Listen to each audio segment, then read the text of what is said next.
take to get the 200 million? Maybe one, me. But you would cut that check yourself? Yeah, I would, yeah. I would. That was, of course, Donald Trump lying about the fact that he'd be paying for the ballroom. He said right there, how many donors will it take? Maybe one. I'm gonna do it. And most people forget that back, in the beginning of this year, around March, when he was saying that it was gonna cost $100 million, everybody's forgotten that, it's 3 times as expensive now. He was saying then he would self-fund it.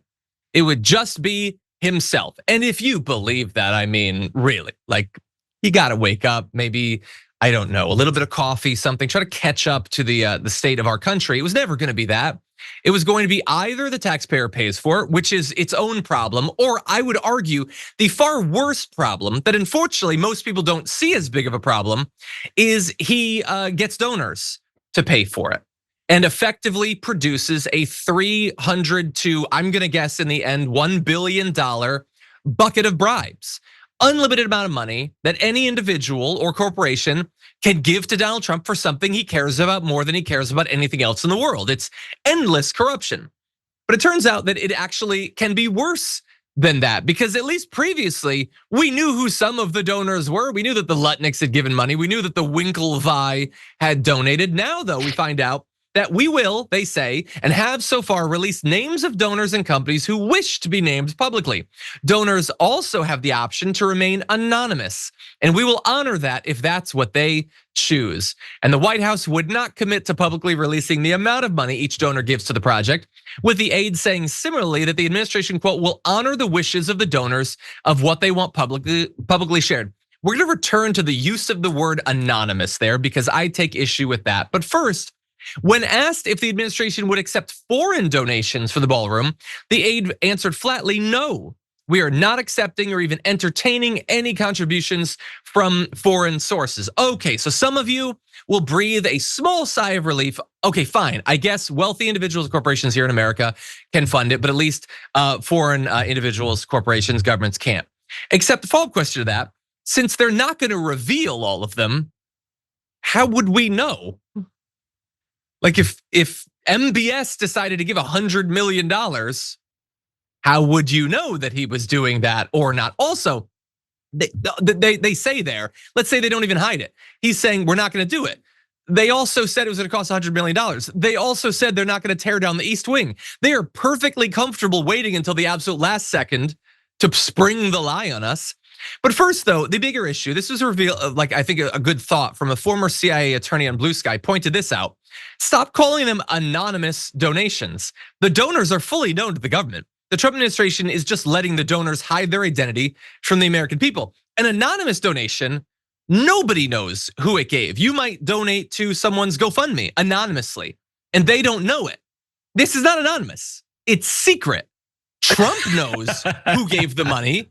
Trump can then pay them back. You just don't get to know who actually did it, which makes it even more corrupt than it already was. So stop saying it's anonymous. It's not, it's secret. Brett, what do you think? The existence of a ballroom project is bad. I agree. It is a beacon on a hill saying if you are a wayward special interest with a need to be satiated corruptly, just fly this away, buddy. Yeah, that's all it is. If I need to explain it to you more complicatedly, you're never gonna get it. Yeah. Because you already know. And the amount of stuff people say is a beacon for corruption, that is not. The lack of evidence and obviousness in many people's conspiracy theories about government corruption, that they have a very low bar, it seems, for facts and logic and reason to convince them that something horrible is happening. He's selling favors via ballroom. It's very, very simple. It's a very simple situation that we're in. And then just the poesy at play. Guys, two things are happening at the exact same time, okay? One, SNAP benefits disappearing. He's taking food off the table of hundreds of thousands, millions of people. And simultaneously, his project is to build a $300 million, now is the price tag, it's 3 times what it originally was, a $300 million shell around tables where they're going to be feeding gold-leafed platinum dishes to people who already dine day in, day out on the blood of the poor and gold leaf platinum dishes. Adrenochrome. Wagyu. They're gonna feed Wagyu. Let him eat Wagyu A5. And it's like the let them eat cake is like, oh, let them have it. It's great. It's gonna be fine. It's like, dude, have your cake and eat it too. Like he's getting his corruption and he's eating fancy dinners. Yeah. No, endlessly. And by the way, like I am focusing on this because I think it is a huge, like, I don't know, like the plane should have been enough. The $100 million or more that he raised for his inauguration. The plane for what was that? $500 million on that? I don't even remember. Endless money. What endless like money? This, it's like everywhere you turn, the fact that, they've earned $800 million off of crypto in less than 1 year. Every one of these is bigger than any other corruption scandal we've ever had. And I know that Donald Trump throws that sort of language around for everything that he doesn't like, but I don't think that I'm wrong. And the idea that he's anti-elite, he gave up his paycheck. Clearly, he's not trying to profit himself off of this. I mean, the fact that all of this is somehow legal is absolutely absurd.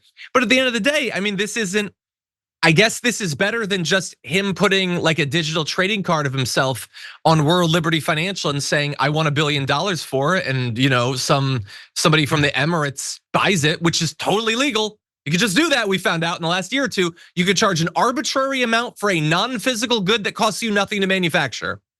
And yet we pretend that we have a campaign finance system here in America. By the way, super fast, Brett. My guess, my prediction with 50% confidence is that the final price will be over $1 billion. Yeah. You think that's insane? No, you think that that's? I think it's not stopping at 300 million, and it's gonna get to a point where they just stop telling us.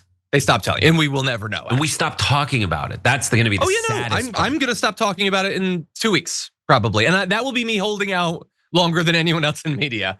But we can't talk about it forever because there will be some other insane. He'll be given a gold-plated M1 Abrams or whatever from Putin. I don't know. Can we show graphic A5 really quick? Just because that is the website of these people who are basically like trying. Yeah, who are building it. It says this site is under construction, but my favorite is redefining demolition. This is like the ultimate in corruption. It's like, listen, what if we just charged you $100 million to demolish something and we never did? Or if you're upset that we're demolishing the East Wing, what we're gonna do is just redefine demolish, so it means something else besides flattening the thing and getting rid of it. You are right. And by the way, you bring up, I think also, right now we're focused on the input side of the corruption.